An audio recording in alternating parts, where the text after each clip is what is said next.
Hey everyone, this is Nate and this is the Nader Tater channel. I'm here at a construction site and you can see this is by Rhodes and Johnson Construction out of Fenton, Michigan. They do a fantastic job of commercial industrial construction jobs, and that trailer is fully powered with batteries and solar. That's what I want to show you is how we're doing that. We're obviously out here without utility power yet. Now, typically they're out here working, but it is a Sunday, so they have the day off and I'm out here filming. But what I want to show you is how we are keeping this trailer powered for fans and laptops, and I have all these cameras. In fact, on this big pull up here, you can see I have multiple cameras, 3 cameras here, I think, a Wi-Fi access point to give the entire site Wi-Fi, as well as a point-to-point Wi-Fi, which goes to another light pole down there that has another camera set up on it as well. So all this stuff is off-grid, and I wanted to show you a little bit how we do that, how it's been working after several months here in the springtime of Michigan. So if you have any questions, do put them down in the comments below, because that is what I do read and I try to respond to them. And of course, consider giving me that like button and subscribing on my channel.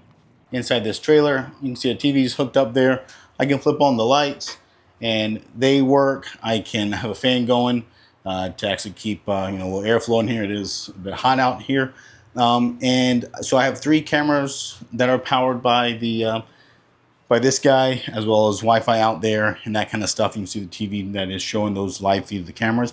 And the way I'm doing this is with a battery solar generator. These are kind of a newer trend that's going on. They're not gas powered, they instead have batteries in them, but they're able to power up a lot of stuff here. And that's what I'm going to show you.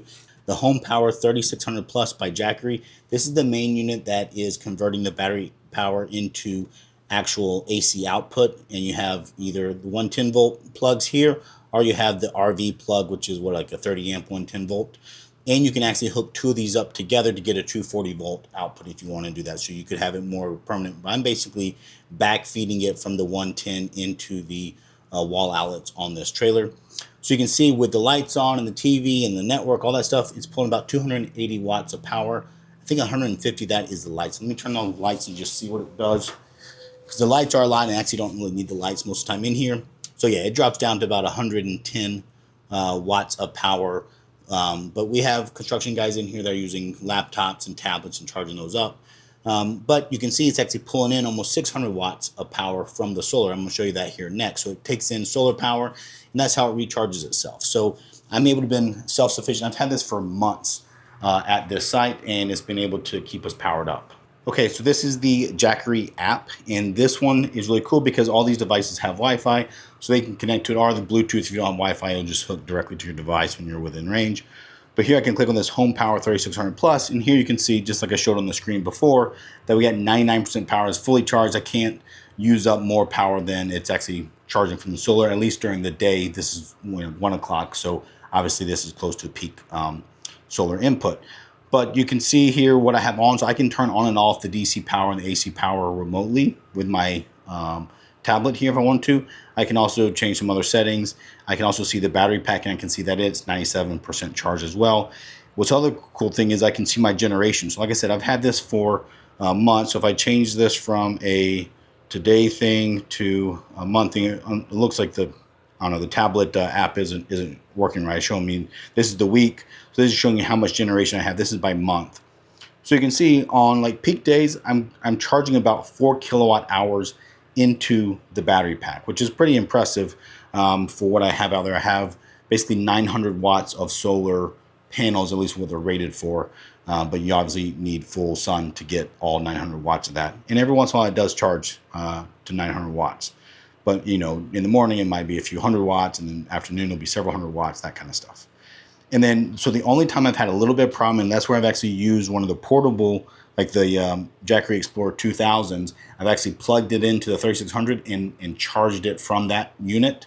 That's like a 2 kilowatt hour, so it gives it, I'm giving it about 20% charge by depleting the other one. I use it kind of as sacrificial. And that was because we had like a week straight of rain without strong sun, so I wasn't getting the solar recharge that I needed to get to recharge it. But besides that, here in Michigan, for all these months of the springs, it's been completely self-sufficient. I have not had to top it off. So that's what's pretty cool about it. Let me go outside and show you the solar panels. All right, so we go out here to the outside. Now, if you watched my video before, I told you I was going to set these up better, more permanently, and yeah, we haven't done that yet. So they're just leaning up against the trailer, which is not ideal. I mean, even this grass stuff here is not ideal. It can actually block the sun and put some shade on these panels. But these panels here are the Callsun panels, and what's cool about them is that they are split. I think there's actually 4 separate circuits in these 2 units, and so each of these is 200 watts each. So I think it's 400 watts total that these panels provide. And then I have the Jackery setup, which is the Solar Saga 500.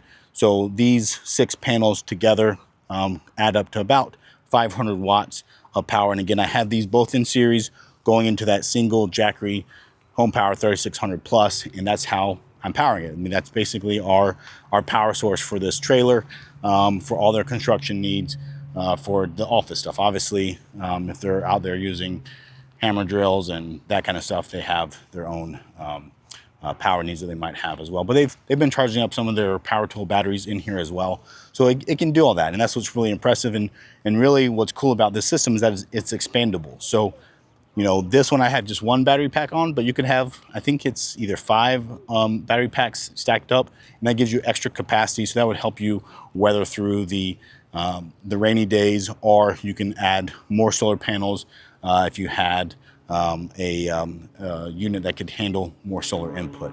So I think this Jackery Home Power 3600 Plus is kind of one downside to it. I think it has about a 1,000 watt solar input. So I'm basically at that max solar input on this unit.